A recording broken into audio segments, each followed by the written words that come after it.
নমস্কার বন্ধুরা, আজ এপ্রিলের 7 তারিখ। নতুন বছর শুরু হতে আর কদিন বাকি।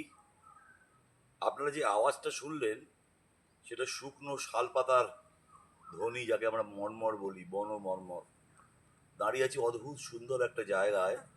এখান থেকে ঠিক 10 কিলোমিটার দূরে হলো ছড়েশ্বরের শিবের মন্দির। দুদিকে অরণ্য এবং শাল, নতুন শাল দেখুন যেভাবে নবীন পাতায় সুর লেগেছে, যাকে বলি রবীন্দ্রনাথের ভাষায়, সেই নতুন নতুন সবুজ পাতা লেগেছে অরণ্যে, এই শালের জঙ্গলে। শুকনো পাতার ওপর দিয়ে সবুজ বাগান, শুকনোটা আপনারা দেখছেন। আমি দাঁড়িয়ে আছি ধরেশ্বর থেকে 10 কিলোমিটার দূরে। এই জায়গাটা আনন্দপুরের মধ্যে পড়ে। আমার সঙ্গে আজকে এই চক্করে বেরিয়েছে একটি বাচ্চা ছেলে, সেও নবীন কিশোর, তার হাতেও বাঁশি আছে, তাকে বাঁশি দিয়ে যেতে চাই। সেই আজকে এই সফরের আমার সঙ্গী, এবং মাঝে মাঝে সে আমার গাড়িও চালিয়ে দিচ্ছে। তবু আসলে তার নাম আমরা নাইবো বললাম, কিন্তু তাদের একটা বিখ্যাত হোটেল আছে, সেই হোটেলটা রায় হোটেল। তো তারা এখানকারই ছেলে, ভাদুতলা অঞ্চলে। আমি এখানে ঘুরে বেড়াচ্ছি, তো আপনারা আমার সেই সুযোগটা নিচ্ছি আমি আমাকে দেখানোর। ঋত্বিক চক্করের বন্ধুদের সাথে অনেক দিন পরে আজ মোলাকাত হচ্ছে। আপনারা দেখছেন অরণ্য শোভিত একটি অঞ্চলে দাঁড়িয়ে আছি। দূরে আপনারা যদি দেখেন তাহলে আপনারা দেখবেন আমি এগিয়ে যাচ্ছি। দেখুন, আস্তে আস্তে এগিয়ে চললাম।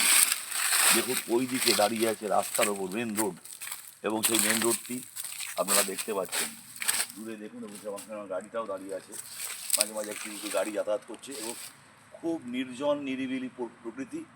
এখানে বলে রাখি প্রসঙ্গক্রমে আবহাওয়ার কথা, গতকাল কিন্তু এদিকে ভারী ঝড় বৃষ্টি হয়েছে। পূর্বাভাস অনুযায়ী আজকেও আছে। হয়তো আপনারা কলকাতা থেকে এটা বুঝতে পারছেন না এখনও। এখানে কিন্তু আবহাওয়া যথেষ্ট শীতল। এই মুহূর্তে আবহাওয়ার খবর বলছে 24 ডিগ্রি সেলসিয়াসে আমাদের তাপমাত্রা চলছে। আমরা দাঁড়িয়ে আছি এবং সত্যি ভালো জায়গা। আমি বারবার বলবো বন্ধু ঋত্বিক চক্করের যে আপনারা কিন্তু মেদিনীপুর সফর করুন। মেদিনীপুর, পশ্চিম মেদিনীপুরের কথা মূলত। এখানে সব কিছু আছে। দেবী যাওয়ার আছে, দেউল আছে, মন্দির তো আছেই। এখানে বেশি নাম করা রাজ বাড়ি আছে, ঝাড়গ্রাম থেকে শুরু করে চিল্কিগড়, কর্ণগড়, সেখানে দুর্গা মন্দির, এবং আছে জঙ্গল, বিখ্যাত জঙ্গল, শালের জঙ্গল। সেটিকেও আপনারা নিশ্চিতভাবে উপভোগ করছেন।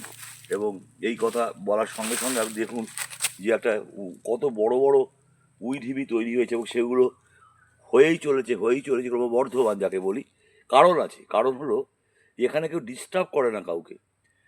আর একটা যদি লক্ষ্য করে দেখুন, আমার ধারণা, আমাদের বন্ধুরা বলবেন এক্সপার্ট যারা এই অঞ্চলে, এখানে কিন্তু জঙ্গল সেভাবে কাটা পড়েনি। জঙ্গল কিন্তু রয়ে গেছে নিজের মতোই। এই দিকটা খুব বড় ভালো দিক, ভেবে দেখার দিক। এইটুকু বলছি, আপাতত প্রসঙ্গ এখানে টানছি। আপনারা আমার সঙ্গে থাকুন ঋত্বিক চক্করে যা সারাদিন। আমি আবার আপনাদের কাছে ফিরে আসবো আরও নতুন কোনো তথ্য নিয়ে। সঙ্গে থাকুন। ঋত্বিক চক্করকে অবশ্যই ভালোবাসুন, ভালোবেসে গ্রহণ করুন, মানে সাবস্ক্রাইব করুন, ছড়িয়ে দিন বন্ধুদের মধ্যে। সঙ্গে থাকুন।